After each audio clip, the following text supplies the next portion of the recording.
Hey guys, Mark Rodriguez here. With me is GP Chan, also known as Ninja Jupy, or you can call me Wendy. Hi everyone, episode 14 of Daima. Yep, episode 14 of Dragonball Daima, and yeah, a lot of stuff happened in this episode in terms of the progression and new characters being introduced.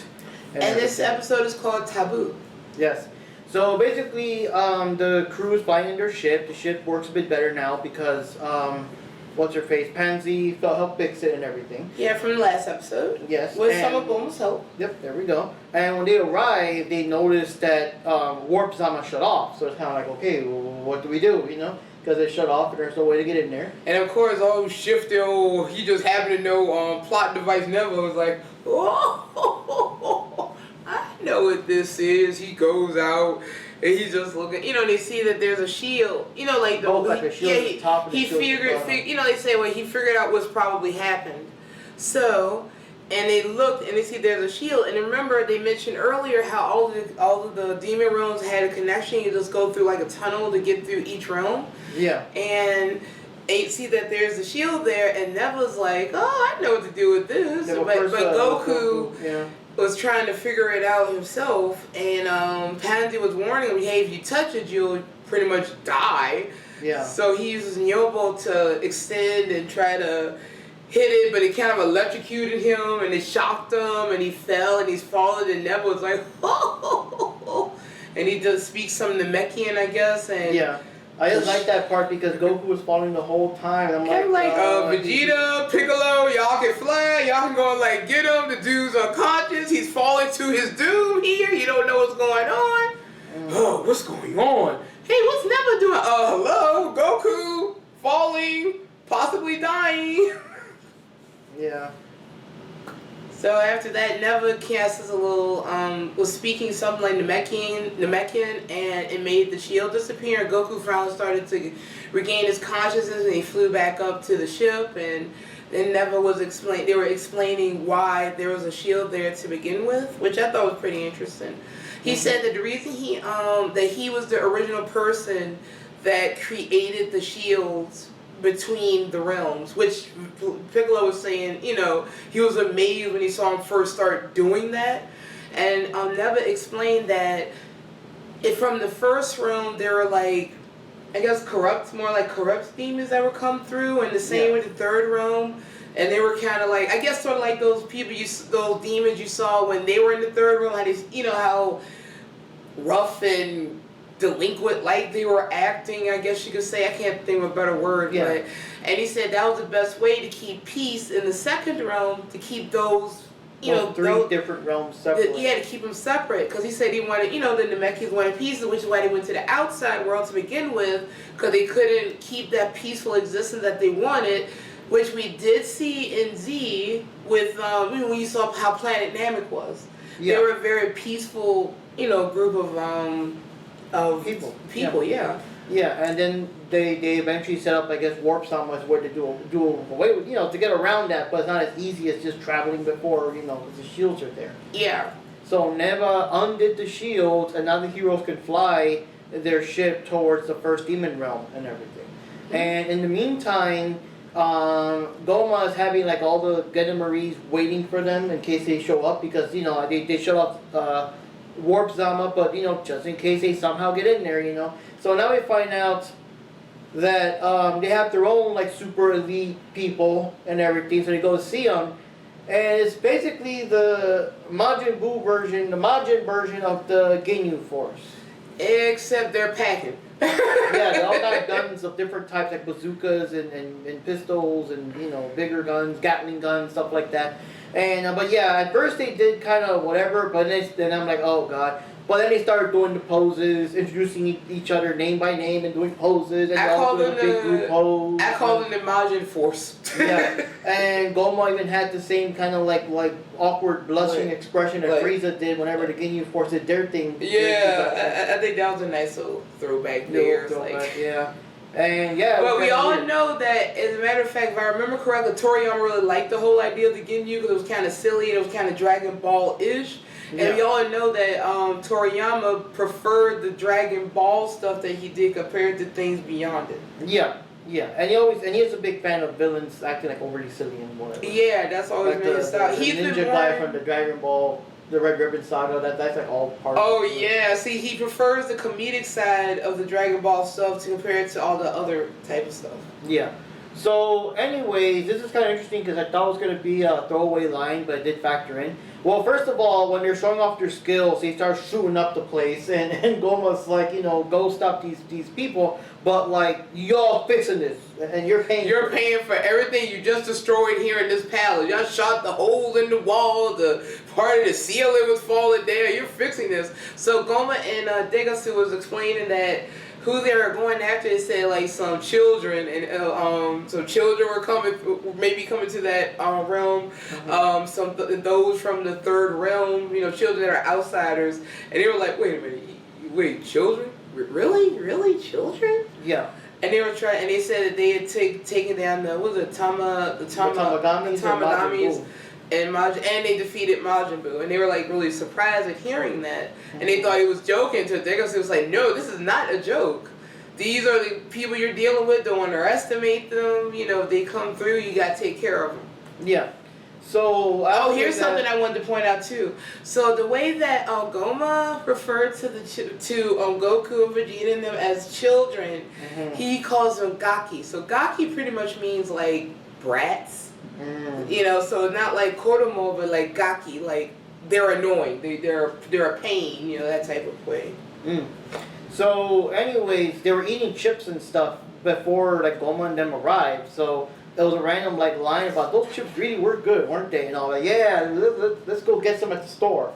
And I thought it was like, I don't know. That was kind of random. And later on, you see them going to the Konbini to get some more snacks and stuff. And who do they run into? Yep, Majin Buu and Majin Buu. They were also there trying to buy snacks. But that whole scene was interesting. It was like, I was saying, oh, this is just so Japanese. That's the first thing that popped in my head, is that this is all so Japanese. Even the way the store is set up, the little sound that makes when they open and close the door. I'm just thinking about how the Konbinis and the stores were over there.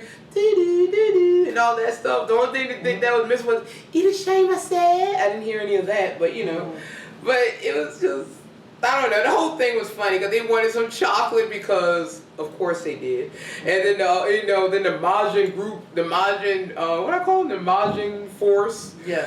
The Majin Dan, that's what I call them. They're there. They see them and say, oh, they're a couple of kids. They want to be like us someday. Let's buy all this stuff for them. Then they realized they didn't have no money. So bought the one candy bar. Yes, and then what the excuse again? Now remember, eating too much chocolate isn't good for you. Yeah. Now the funny part is, number one, that's probably the store that Majin Buu would always go to. That's what I was thinking. And number two, I'm surprised nothing more came out of it, because they were saying, like, you're going after some kids.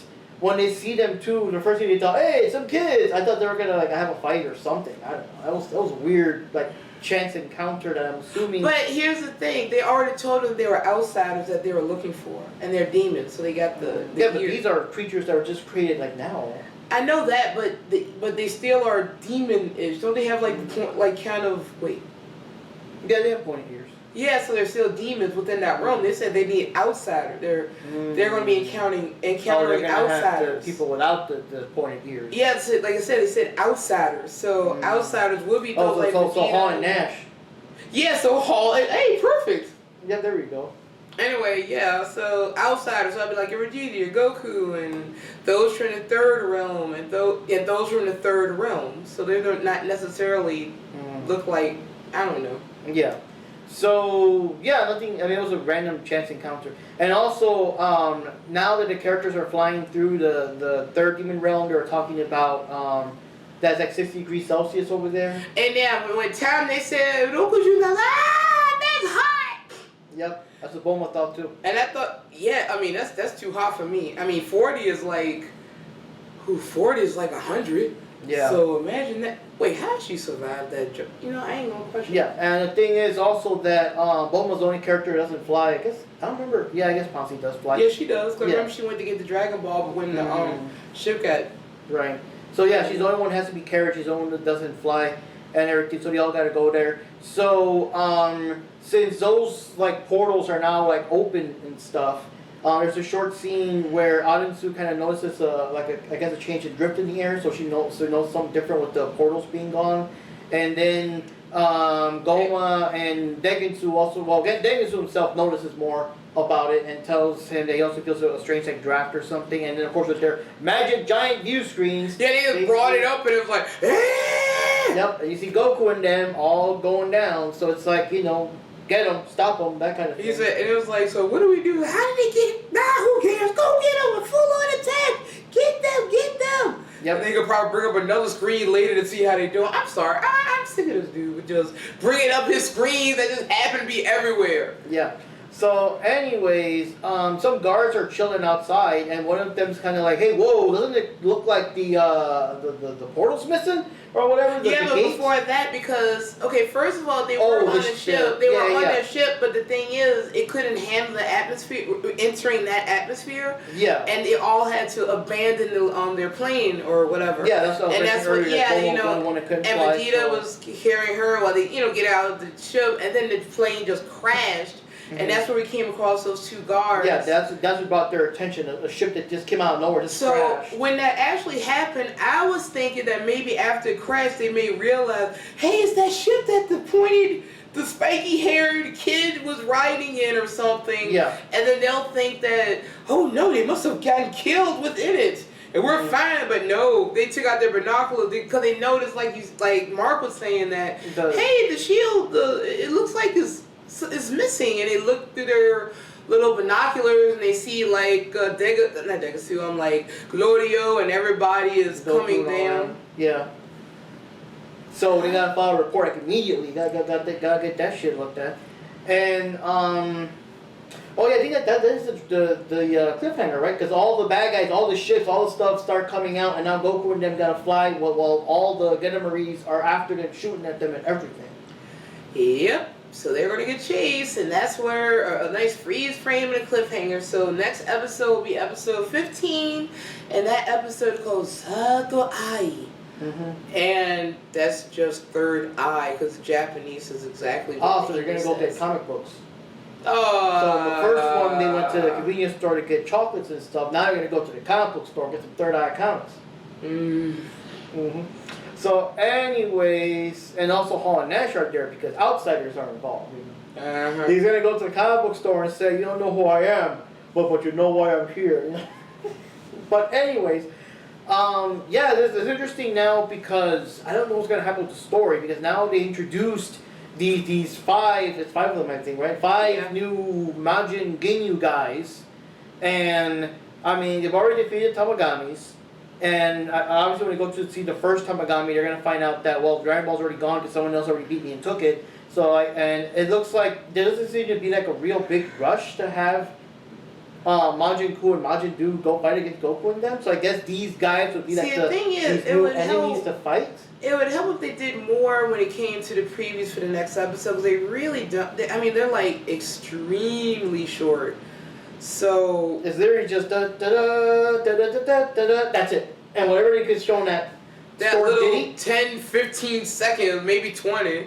And no, not even. I think it's like barely. I'm being nice. So I think it's like 5 seconds. It feels like it says they're just they showed Dabuda, and Dabuda was in the preview for the next episode. So like a flashback, or most likely a flashback. Yeah, since he doesn't exist anymore, technically. Yeah. So I don't know, like any theories you think what may happen? Because first of all, last episode we know that Glorio spoke with Adensu, let her know what's going on, but she didn't. Yeah, but I don't recall her ever mentioning that she has the other Dragon Ball. And that's something that Glorio doesn't know. So it's like, what exactly is her... I got an idea what she want to do. She want to take stuff over. That's pretty much it, really. Yeah. And probably overtake Goma. Yeah. But it's like, how does Glorio fully fall into all of this? Yeah. And the thing is, I kind of like the fact that we can't really predict where it's going. But it's hard to, kind of speculate, too, because of how the show is kind of I mean, the only thing we can speculate, I guess they're gonna have to fight, these 5 guys now or whatever, and see how that goes. Yeah, Boma and oh yeah, Hypebeast. He was like, I like Boma said, so you gonna help fight? No. He didn't say it like that, but it's Hypebeast. You can get an idea. Yeah. And she said, Boma said, well, you hold on to the Dragon Balls. If you're not gonna be fighting. Yeah. If you're not gonna be fighting, you watch over the Dragon Balls, Yeah, but like I said, it's just I don't know too because while they're fighting whenever they get to fight these Ginyu guys, like what audience would they be doing in the meantime? Like what's going on? Now maybe she's gonna send Majin Ku and Majin Du to get the other 2 Dragon Balls. That could be it. I also want to know like their reaction because like how Goku and Vegeta are gonna react because at least appearance wise they look a lot like Majin Buu. Yeah, fat Buu and skinny Buu. Yeah, and then the other thing too is the preview showed Darborough with some kind of key in his hand, so I guess the key's gonna maybe be part of whatever the third eye is. And cause I know Goma mentioned the third eye in one of the other episodes. Said, "Oh, I should have gotten the third eye first or something like that." So we don't know what's going on, what that is, and how it fits into the whole story. Because I guess the whole thing is all these people are trying to overthrow Goma. And I want to do it with either the Dragon Balls, the Third Eye, Majin Du and Majin Ku, or just different ways to get rid of them. But the whole point is they want to get rid of them. And others want to take over for evil purposes. And it sounds like Panzi's father wants to take over, but I guess in a more benevolent way. Thank you. Of doing it. But bottom line is like Goma's got to go.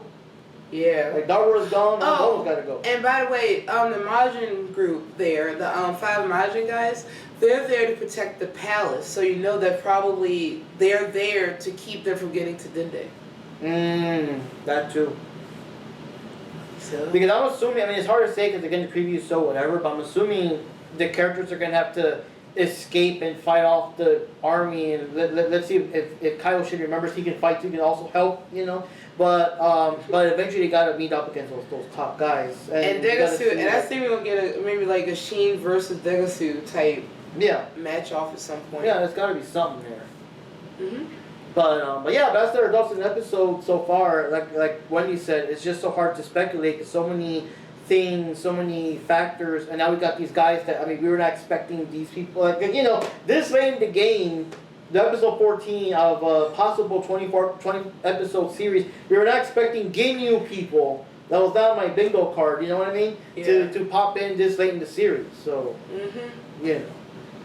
Oh, another thing, they're all dressed up in like, it's like slightly different armor, but it's still the Gundam Marie armor. So it is like they're like the most badass, most powerful, more elite of the whole Gundam Marie, but they're still wearing the same armor. Well, I guess you could kind of say that the Ginyu, they were still wearing the Frieza armor too, right? So it's kind of like that. Yeah, that's true. Well, overall feelings about the episode though? It's interesting, and it kept the story going forward now. Like I said, the last one really did feel like filler. The only thing that happened was the Warp Sama stuff. It did affect this episode. We knew it was going to come into play sooner or later, but... Maybe they did that because they knew they were going to need at least one filler, I guess. And because of when it aired, they figured, like, let's just leave it off here because, people busy with holiday stuff, and... just an episode where, it's just a so-so episode. You're not missing too much. And they get back into it after. Yeah. Like we said, that one was mostly just interaction between Bulma and Panzi and everything. So there we go, guys. We'll see what happens next time in episode 15 as we're getting closer and closer to the end of Dragon Ball Daima. And we'll see what happens. And we'll see what the third eye actually is, or hey, could be about comics. Or maybe they'll bring back Daguda somehow. I don't know how, but you never know. Maybe that's another way of showing that Super don't exist. Oh, Jesus. Because like I said, I know it's a different opinion. I'm the opposite. Super just don't work for me. Yeah, doesn't work for you, brother. No, it doesn't. But anyways, this is Mark signing off. This is Joopy Chan. I'm selling Ninja Joopy. Call me Wendy. Bye, guys. Yep, see you in the next episode.